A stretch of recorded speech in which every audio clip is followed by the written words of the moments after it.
اٹھ کے اب بزم جہاں کا اور ہی انداز ہے، مشرق و مغرب میں تیرے دور کا آغاز ہے۔ اٹھ کے اب بزم جہاں کا اور ہی انداز ہے، مشرق و مغرب میں تیرے دور کا آغاز ہے۔ آپ کا میزبان شکیل خان آج کے پروگرام مشرق و مغرب میں تیرے دور کا آغاز ہے آپ کے سامنے۔ معزز ناظرین، آپ جانتے ہیں کہ اقبال نے یہ شعر اب سے 80 برس پہلے کہا تھا۔ اس وقت تو یہ اندازہ نہیں تھا کہ مغرب میں کسی نئے دور کا آغاز ہوگا، لیکن مشرق میں یقیناً نئے دور کا آغاز ہو رہا تھا۔ پاکستان کی تحریک کا آغاز ہو چکا تھا۔ دنیا بھر میں مختلف ممالک برطانیہ کے پنجہ استبداد سے آزاد ہو رہے تھے، لیکن اب سے چند سال پہلے مغرب نے بھی انگڑائی لی، اور یورپ کا وہ مرد بیمار کہ جو پچھلے کئی سال سے ایک بیمار کے روپ میں تھا، اس نے ایک نیا روپ دکھانا شروع کیا، ایک آزاد اور توانا روپ، اور اسی سے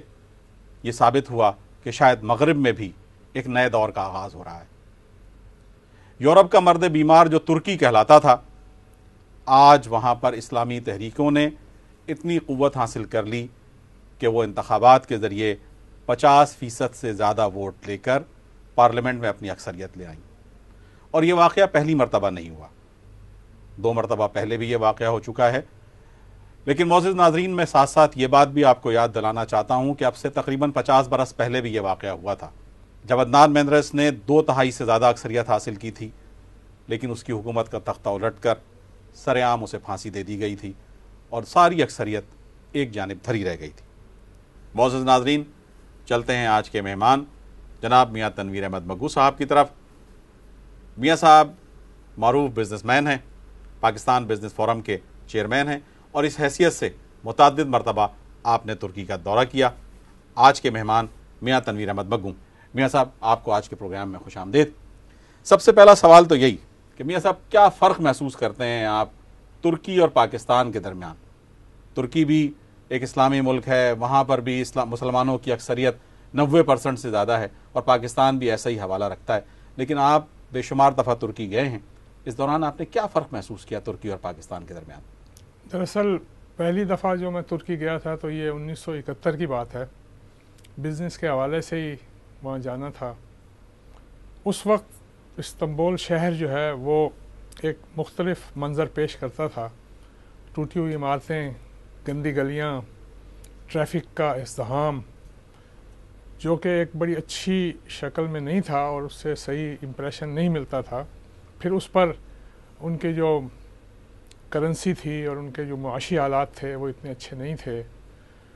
اس کے بعد وقتاً فوقتاً مجھے کاروبار کے حوالے سے بھی اور بزنس فورم کے معاملات کے حوالے سے بھی جانا پڑا کئی دفعہ، اور میں نے بتدریج اس میں تبدیلی دیکھی۔ اس میں یہ محسوس ہوا کہ جو حکومت آ رہی ہے ان کے نظریات، ان کے معاملات مختلف ہیں، جو کہ خصوصاً بڑے شہروں میں اتنے زیادہ پسند نہیں کیے جاتے تھے، لیکن آن دا ہول ترکی میں وہ پسند کیے جاتے تھے، جس کا نتیجہ آج ہم دیکھ رہے ہیں کہ وہاں ہم نے دیکھا کہ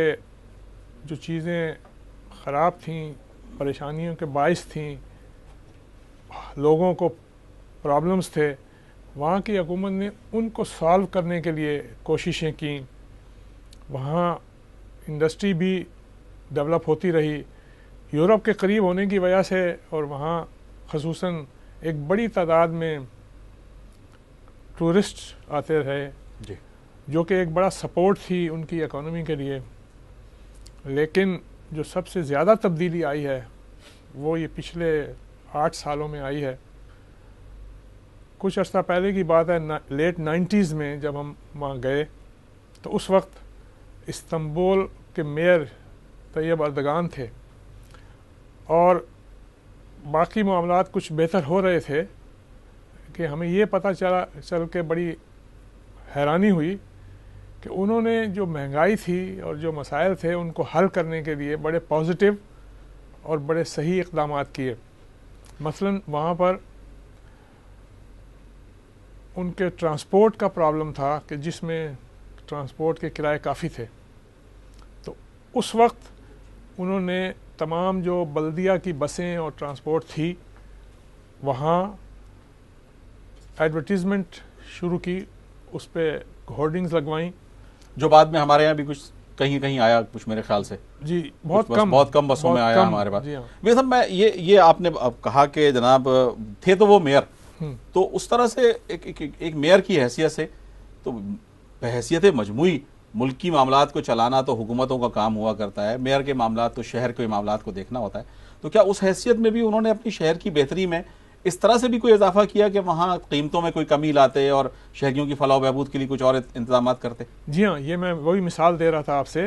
کہ وہ جو ہورڈنگز لگائی گئی بسوں میں اور اس کی جو آمدنی ہوئی تو وہ بلدیہ نے اپنی آمدنی میں نہیں ڈالی بلکہ اس ریشو سے کرائے میں کمی کر دی۔ تو جو پہلے اگر ایک آدمی کرایہ دے رہا تھا اور اس کے بعد جو کرایہ دے رہا تھا تو اس سے 15-20-25% کم تھا، تو لوگوں کو احساس ہوا کہ ہماری جو پرابلم ہے مہنگائی کی، ٹرانسپورٹ کی، وہ کی گئی۔ اسی طرح ایک چھوٹی سی مثال ہے کہ وہ ڈبل روٹی وہاں بیکریوں میں ملتی تھی اور لوگ بیکریوں سے خریدتے تھے، تو ان کے ساتھ جو ورکنگ فورس اور ان کے حامی لوگ تھے ان سے انہوں نے کہا کہ آپ صبح سویرے اپنی گاڑیاں لیں اور بیکریوں سے ہول سیل میں ڈبل روٹیاں خریدیں اور محلوں میں جا کے کھڑے ہوں اور وہاں لوگوں کو کم قیمت پہ بیچیں۔ تو یہ نو پروفٹ نو لاس کی بات تھی، لیکن دوسری طرف یہ بہت بڑا پروفٹ تھا ان کی آرگنائزیشن کے لیے اور ان کی گڈ ول پیدا کرنے کے لیے۔ تیسری چیز جو اس وقت بڑی محسوس کی گئی تھی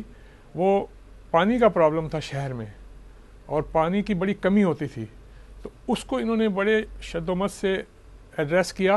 اور اللہ تعالیٰ کی طرف سے بھی مدد ہوئی کہ اس دوران جو بارشیں تھیں وہ نسبتاً پہلے سے کچھ بہتر ہوئیں اور پانی کی جو سپلائی تھی وہ پورے استنبول میں بہتر انداز میں ہوئی۔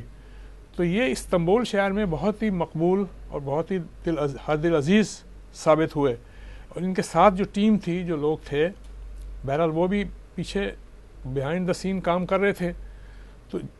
یہ سارا جب سلسلہ چلا 4-5 سال میں محیط ہے، اس میں اور بھی بہت ساری چیزیں ہوں گی جو ہماری نظر میں نہیں آئیں۔ پھر انہوں نے جو ٹرانسپورٹ ہے، ٹیکسیز ہیں یا گاڑیاں ہیں، اس میں بھی انہوں نے خاصی تبدیلیاں لائے۔ یعنی وہاں ایک ٹیکسی والے سے میری بات ہوئی تو کہنے لگا جی یہاں ٹیکسی کا لائسنس لینا بے انتہا مشکل کام ہے اور بہت مہنگا کام ہے، اور پھر انہوں نے بتایا کہ اتنے لاکھوں روپے دینے پڑتے ہیں اور اس طرح کے ٹیسٹ ہیں، اور اگر ہم میں سے کوئی غلط رویہ اختیار کرے تو اس کا لائسنس بھی لے لیا جاتا ہے۔ تو آپ سوچیں کہ ٹیکسی والے یہاں ہمارے ہاں کیا کرتے ہیں یا کیا ہوتا رہا ہے، بسوں میں ہمارے ہاں کیا ہوتا ہے اور وہاں کیا ہوتا ہے، خوراک کے معاملے میں ہمارے ہاں کیا چلتا ہے اور وہاں کیا چلتا ہے۔ تو حقیقت میں ہوا یہ کہ لوگوں نے دیکھا کہ ایک خاصے عرصے کے بعد ان کے پرابلم کو حل کرنے کے لیے کوئی آیا ہے۔ تو اس حوالے سے ترکی میں جہاں جہاں ان کے لوگ، ان کے پارٹی کے بندے تھے، انہوں نے بڑے پازیٹیو اسٹیپس لیے۔ صاحب تو آپ کی بات سے تو یہ بات سمجھ میں آ رہی ہے کہ بنیادی طور پر سیاسی جماعتیں جو نظریات کی بنیاد پر کام کرتی ہیں وہ دراصل ان کے نظریات کو تقویت نہیں ملتی، ان کے نظریات کو پذیرائی نہیں ملتی، بلکہ ان کے اس کام کو پذیرائی ملتی ہے کہ جو وہ اپنے عوام کے سامنے پیش کرتے ہیں، اور جس کا نتیجہ یہ آتا ہے کہ عوام کی فلاح و بہبود میں اضافہ ہوتا ہے۔ تو یہ ان کے کام کے اثرات تھے یا یہ کہ ان کے نظریات کے اثرات تھے کہ یہ اتنی بڑی اکثریت لے کر آئے؟ اصل میں دیکھیں آج کل کا جو دور ہے اس میں یقین بالغیب جو ہے وہ اتنا مضبوط نہیں ہے،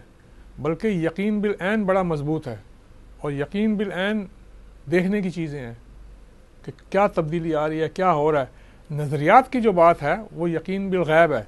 اس میں آپ کسی کو فوری کچھ دیتے نہیں، بلکہ اس کو آپ اپنی تعلیمات کے بارے میں بتاتے ہیں، آپ کئی سو سال پہلے کی کوئی بات بتاتے ہیں، پھر آپ ان کو مرنے کے بعد کا جو معاملہ ہے اس کے بارے میں بتاتے ہیں، جو کہ حقیقتیں ہیں۔ لیکن جو یقین عمل میں آتا ہے، جس کا کوئی نتیجہ نکلتا ہے، وہ وہی چیزیں ہوتی ہیں جو نظر آتی ہیں۔ وہ صبح بریڈ دے کر لوگوں کو دروازوں پر اور ان کو کرایوں میں کمی کا دے کر بتا کر اور ان کے ٹرانسپورٹ کی سہولتیں وہاں پہنچا کر۔ ناظرین، ہماری گفتگو میاں تنویر احمد صاحب کے ساتھ جاری رہے گی، ملتے ہیں ایک مختصر سے وقفے کے بعد۔